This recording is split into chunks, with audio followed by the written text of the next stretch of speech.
thank you all for taking some time out of your busy schedule to meet with me to learn about, why I chose Dreamcatchers, tell you a little bit about myself, my background, and to understand my vision for this amazing organization as we move forward. I'll keep my remarks to about 10 minutes to allow for some questions and discussion. And I won't be using a PowerPoint because I really wanted to take advantage of this small group setting. But there will be a PDF provided in the chat to reference some important data points. So to answer your question, Colin, why I chose Dreamcatchers? Simply, I chose Dreamcatchers because my student stories are my story. You see, I grew up on a lovely island, very beautiful island in the Caribbean called St. Lucia. I came from a very impoverished household. My mother gave birth to twin girls, myself and my sister, at the age of 17, and she did not get the opportunity to graduate from high school, neither did any of her siblings. So my sister and I did not have the privilege of having someone at home to help with homework, someone to explain a complex mathematical concept or science. We did not grow up with the internet. We did not grow up with encyclopedias or any sort of aid to support our academic development. So at an early age, I knew I had to work really, really hard, twice as hard, 3 times as hard to accomplish anything, because I did not want to see myself falling in the cycle of this poverty. I wanted to do better. And I knew from a very early age the impact I wanted to make, which was to help people like myself, and in the future, students and communities and families who are not well served. Thankfully, I had sports. I was offered the opportunity to participate in sports. I played the steel pan. So those were other avenues that helped to develop me in other ways that weren't just the academics. At 17, I became the youngest junior national athlete on the island because of that opportunity. Because I had to run really hard and I had to study even harder so that I can have a better life for myself, for my family, and for the community where I grew up. So that's why I'm so passionate and committed to serving our youth. I understand the student stories, really, because I've lived it. And I would like to make a difference in their lives, in their families' lives. Dreamcatchers, I am just really, really inspired by Dreamcatchers' mission. And I wholeheartedly believe in our model. Why? I strongly believe that Dreamcatchers provides our students, it provides for our students what every parent in Palo Alto is seeking for their children, which is every available resource, an opportunity to help their children succeed at something. It can be in the academics, it can be in the arts, it can be the sports. Our families simply cannot do it alone, given that the average household income for a DC family is around $48,000 compared to the median Palo Alto household income of $158,000. So let that sink in for a little bit, $48,000, right? So those kids do not have the luxury of being enrolled in a program of their choice. The parents don't have the privilege of paying for a personal tutor. That's where Dreamcatchers comes in.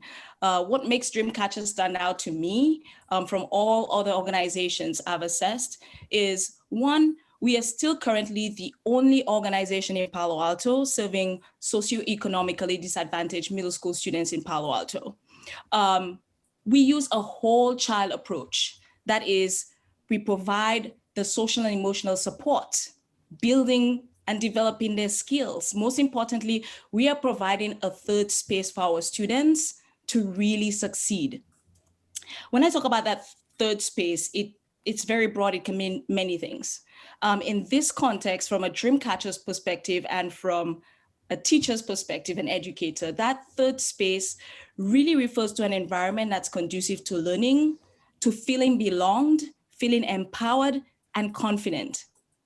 As an educator, I know firsthand that we cannot assume that every child who enters the classroom is ready to learn. Our students come with varying degrees of trauma.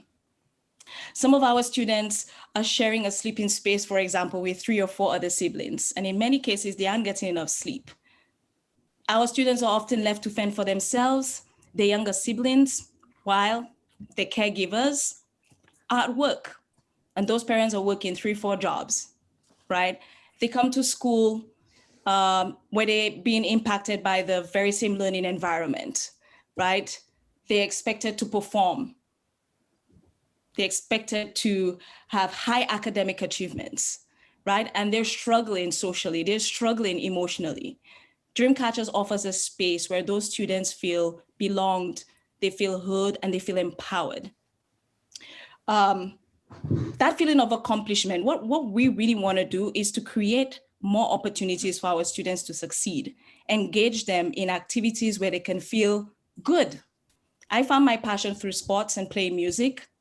Our students need to find that passion, right? That feeling of accomplishment that they get from those activities, from those other avenues, it really does translate into the classroom, and it can directly impact their academic performance.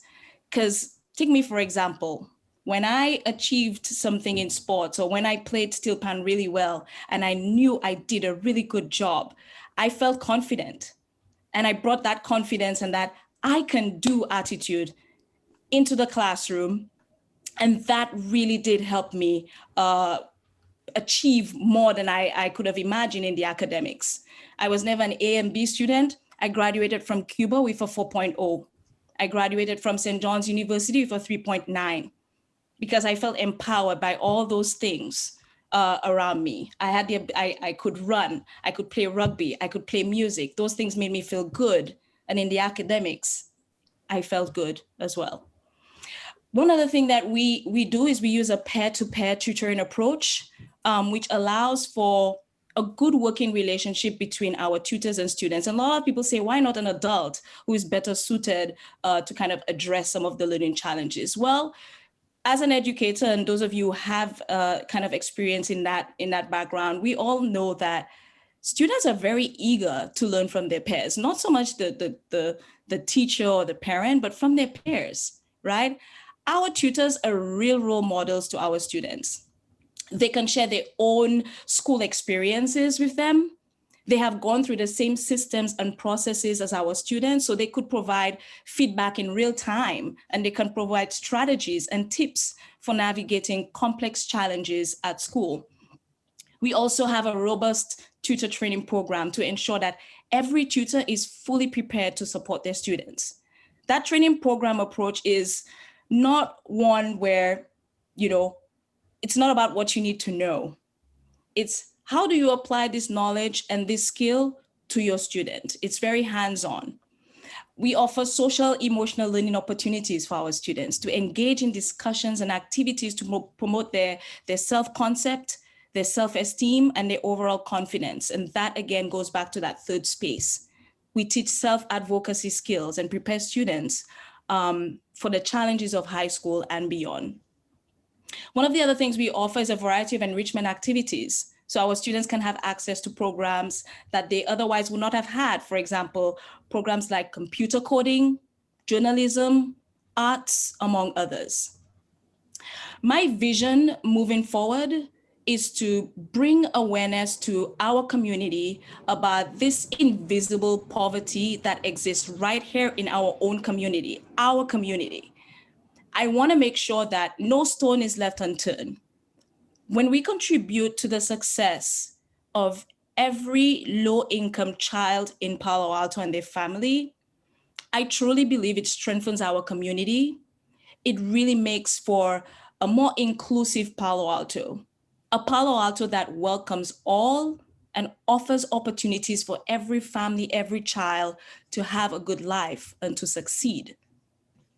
So looking ahead, I would like to expand that third space, create more opportunities for our students to succeed by partnering with sports clubs, partnering with the Arts Center, with Theatre Works. All of those are opportunities that our students will be able to explore. I would like to, grow our enrollment.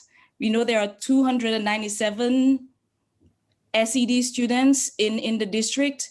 We will be serving 75. We've increased by 30% for next year. If we can't get half, I want us to get all students, to make sure that every child is being supported in Palo Alto. I would like us to continue expanding our partnerships. Our partnership with PAUSD is central and important to our growth, right? Partner with all those other organizations in the community that are going to help support our graduating 8th grade students, college track, for example. Make sure that when our students leave DreamCatchers or they graduate, that there are other spaces for them to continue developing, that there are other opportunities to help support them.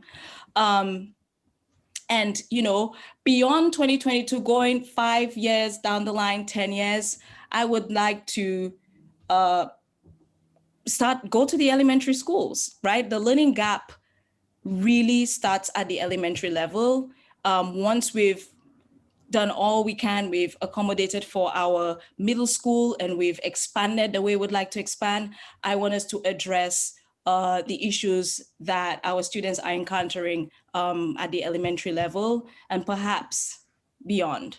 So that's kind of who I am, what we're doing, and where we're going.